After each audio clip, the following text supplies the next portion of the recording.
Emma Watson is partnered to herself. Other words meaning she's single. This is delusional language, and I understand why people are using this language, but you really shouldn't, because it's going to lead to misery. First of all, I'm not saying marriage is for everyone. Some of the happiest people on earth are unmarried. There was a survey that went around of the happiest jobs. I think this was in 2007 out of the University of Chicago. The happiest people in the world, the most job-satisfied and fulfilled people, are actually celibate Catholic priests.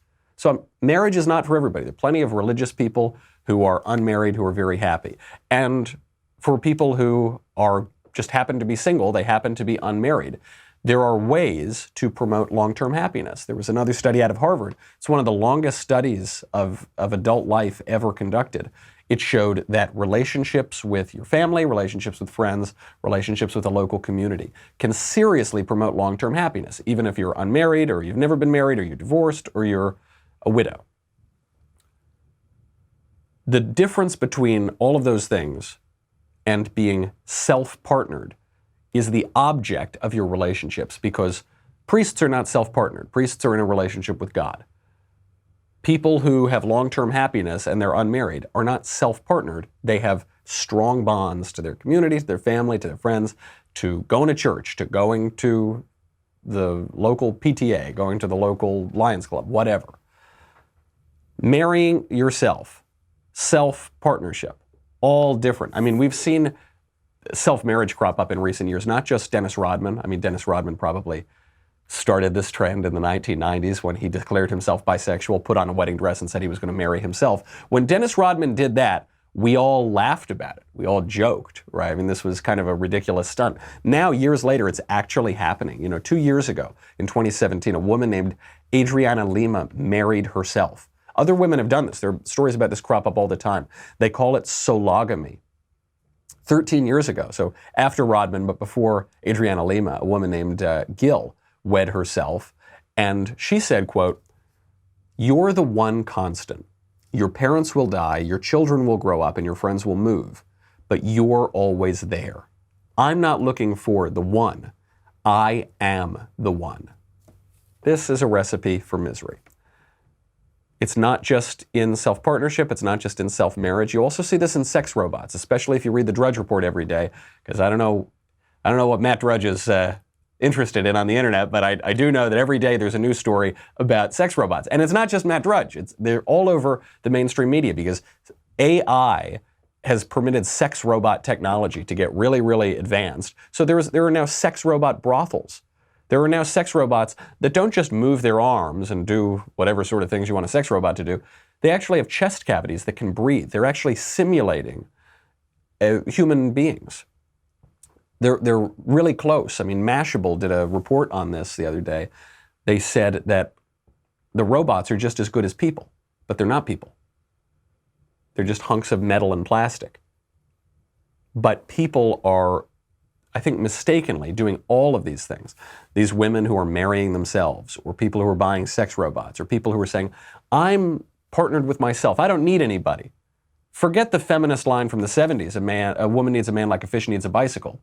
We can now say, I need anybody else like a fish needs a bicycle. I don't need anybody. I need me. All I need is myself. I am perfectly sufficient. Emma Watson had that feminist campaign a few years ago called He for She. It's now becoming me for me. And the idea here, I understand the idea.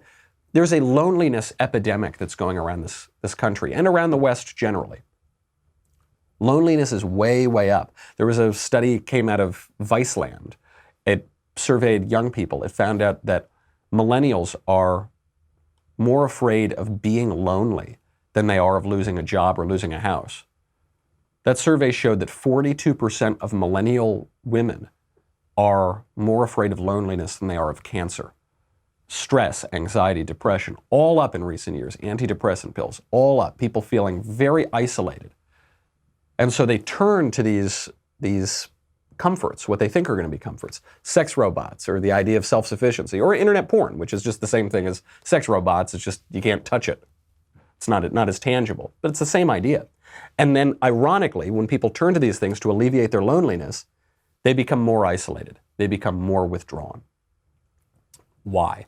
The reason is this culture of self-love. which you see all the time in leftist publications. You see it in Emma Watson talking to Vogue magazine. The cult of self-love has deluded people into confusing the virtue of endurance with the sin of pride. Everybody is going to be lonely sometimes. It happens to every single person multiple times throughout their lives, for sometimes extended periods of time. It is a virtue to be able to endure that loneliness. And what we try to do is mitigate the effects of that loneliness by engaging with our community and by praying to God and by involving ourselves in the whole world. Very different from the sin of pride, which tells us that we are sufficient unto ourselves. I don't need a partner. I don't need it. But we're not. Human beings are not self-sufficient. It's even, I think sometimes conservatives want to lean a little too much in this direction of self-reliance and I don't need anybody else, I'll just go it alone. But you actually can't. Human beings are meant to be in society together. There is no such thing as the state of nature where I'm a single individual atom just floating out in the universe. I'm born into a family, in a town, in a society, with customs and traditions.